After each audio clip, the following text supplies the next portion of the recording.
Hello, this time I'm reviewing Преступление и наказание by Fyodor Dostoevsky. And what a book. What a book, am I right? Now, if you didn't know, I can read Russian. Well, this is a more recent thing I can do. And it was a very slow process, which is why I think I'm a bit biased in the way I'm going to be reviewing this, because reading in Russian, if you take 15 minutes on a page, you feel like the story is very draggy, but it's probably not if you actually know how to read Russian really fast, or on average, like in an average way. Probably, I don't know, 5 minutes a page, if I had to guess. I did get quite fast at the end, though. 10 minutes a page, somewhere in the middle, and then about 7 or 8 at the end. So I do think if I was good from the start, it wouldn't take me a whole freaking month to read this, like 40 hours at least of reading. It felt draggy, what can I say? But that's because of the way I consumed it, basically. But yeah, Russian is a very interesting language because it's the grammatical changes. There's 6 cases. I forget the specifics, but a word can be said in 6 potential ways, or 3, depending on the words. And there's a female and male slant and stuff. It's a whole thingamajig. But at the end, I think I did finish it today, like 10-15 minutes ago. It's quite interesting because it reminds me of, and there's allusions to it, it's alluding to it like this, from the book in the Bible, I don't know which specific book, talk about the journey of Lazarus into hell, I think, and this book goes into that, kind of. I think it's alluding to it a lot, because we have somewhere in between there's talk of Lazarus to one of the characters, and then at the end it's also punctuated and brought up again. But yeah, so this book, my dad told me before that it's kind of like, it's about the crime, more about the punishment, and I have to agree. He does the crime somewhere in the first 70 pages. It was like, damn, that's kind of quick. But he then suffers for about 250 pages in some way or shape or form.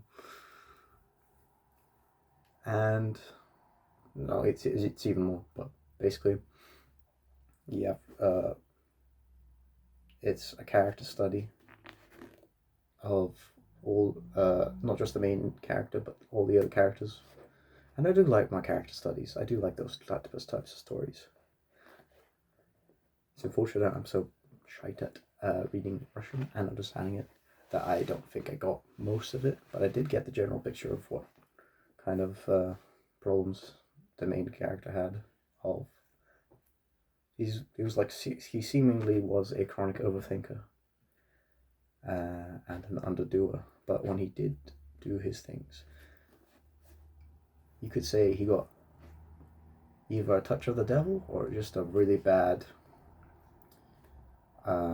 idea in his head to do a crime of this lady here. You can see she dies. I think that's probably the lady that dies. I don't quite remember how she looks like, but I think she's basically considered evil. As we say in Russian, is a liar.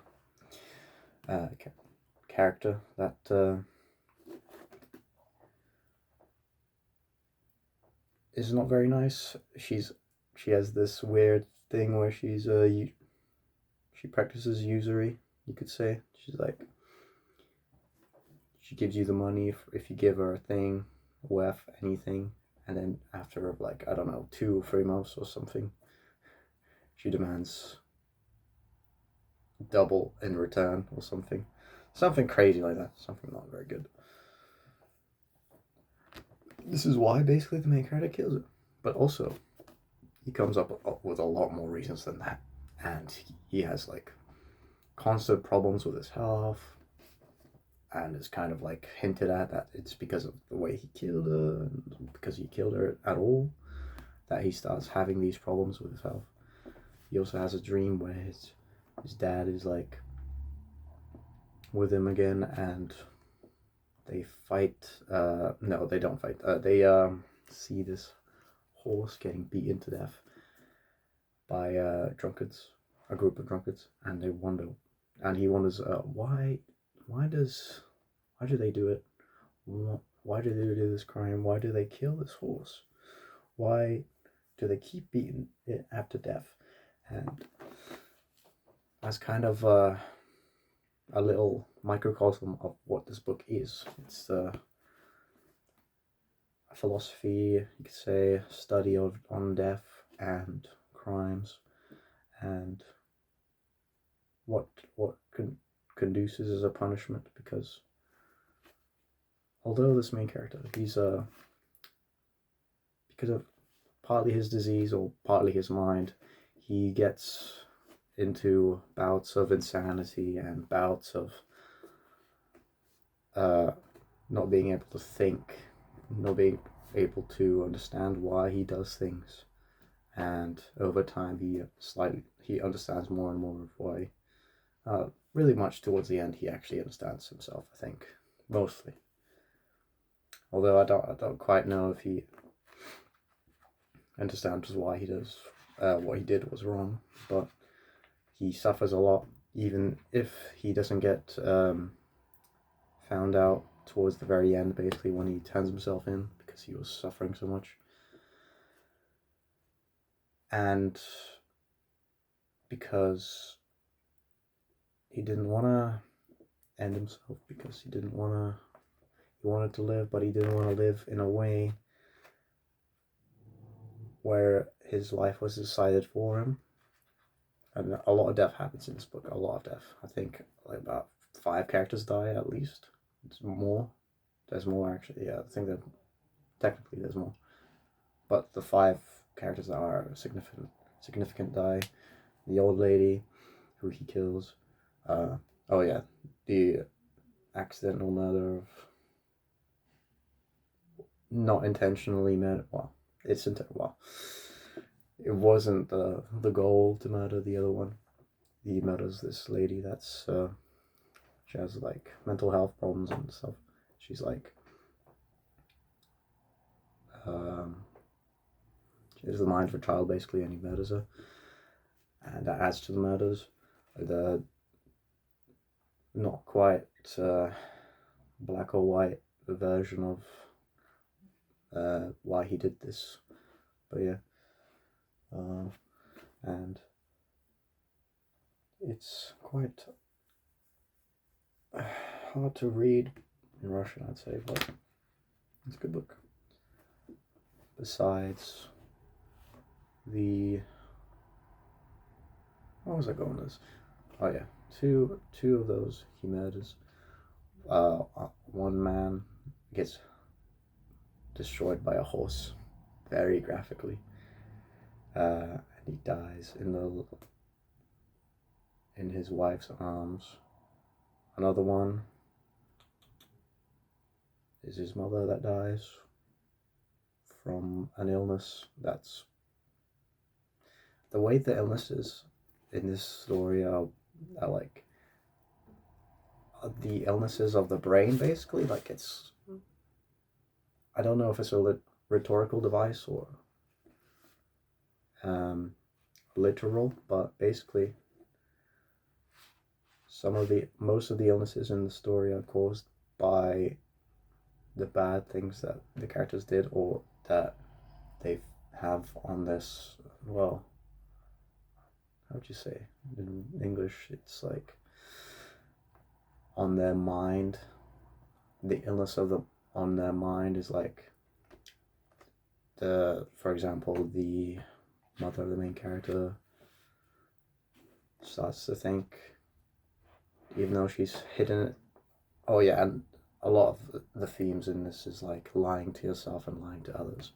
So there's a lot of lying going on, and because of that, the characters suffer from it. Typically, the more they lie to themselves, the more they suffer, and this is covered for the illnesses that they take to themselves. So I think the illnesses are made by the mind because they know that they're lying to themselves, and that causes them to suffer from it. And basically the mother of the main character suspects something really bad happened to her son, which it did. But then she adds on to it, and before she was trying to cover it up and think about it as a better thing than it was. But then she suffers a lot after the fact.